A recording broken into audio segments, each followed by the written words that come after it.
Hey everybody, we are finishing up the last week of our Advent Epiphany series. What this is, in talking about Epiphany post-Christmas, it's the continuation of the celebration and the newness of life coming.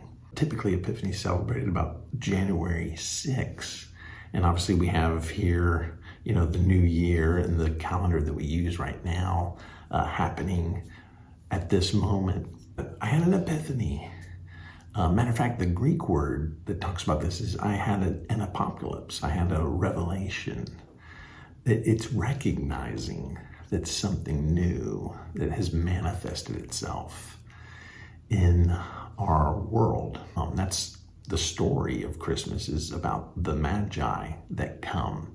They are astronomers, come from around the world, and there weren't necessarily three of them. There were three gifts that they brought. There could have been hundreds of them.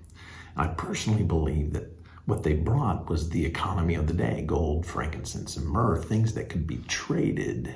And I think they're funding this family because they're going to have to go into exile into Egypt. And they're financially taking care of them and honoring this king that has arrived. And Jesus was not a poor person. He chose to not have, during his times of ministry, not rely upon that, because he knew he had a bigger purpose, and he gave and gave and gave and gave. And so I think they were being taken care of and recognized and honored during this moment. And they didn't necessarily begin showing up the night he was born. That's the night that the star appeared to them, when the ruler of that time was trying to kill this newborn baby that they told him about. He said, kill everyone 2 years and younger. Things didn't happen as fast back then as they do now. And, you didn't have a baby and you're home from the hospital within a day or two. There was a long process that's going on, and there was probably a 2-year period that these Magi kept showing up, or it maybe even took them that long to get there. And so that's when they escape eventually, after probably a couple of years, into Egypt to hide out for a period of time. That's what's happening. They've had an epiphany of recognizing that something has come in, has manifested itself in this realm. That's what we talk about with the kingdom of God. That the kingdom has come, this king has come into their realm, and it's manifested. So that's what we're challenging ourselves to, not just, it's Christmas and we open presents and it's over. What are we going to do going forward this coming year in allowing the presence of this king to manifest itself in our lives? That's what Jesus taught the disciples to pray. Thy kingdom come, thy will be done on earth as it is in heaven.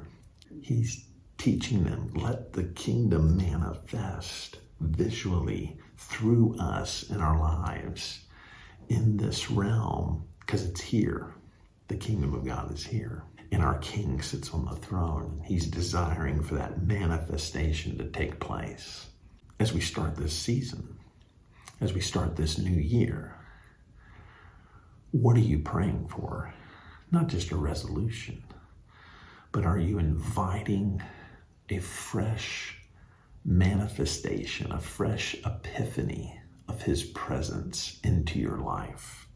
God, reveal yourself. And listen, if you're someone that's like, I'm far from God, I don't want anything to do with him even, I challenge you every day for the next 30 days. Pray this simple prayer: God, if you're really real, show yourself to me. Manifest yourself to me. And I'm not talking about a physical presence of God himself, but he'll demonstrate his reality and his kingdom in this realm that's here right now. And it will become visible to you. And so I'm challenging you with that today. Pray that prayer. Manifest. Give me an epiphany. I'm looking. These astronomers, these magi, they weren't astrologists as we understand it. They read the stars, and they read the night sky. That was their timetable, and it tells us that in Genesis that these were to set the seasons, all these stars and moons. And we understand that. We understand full moon and half moons and all quarter moon and all. And we understand the shifts of all that. That's what they were doing. They see something new that has come into their realm. What new for you and I is going to come in or become visual, an epiphany to us, a revelation to us this coming year?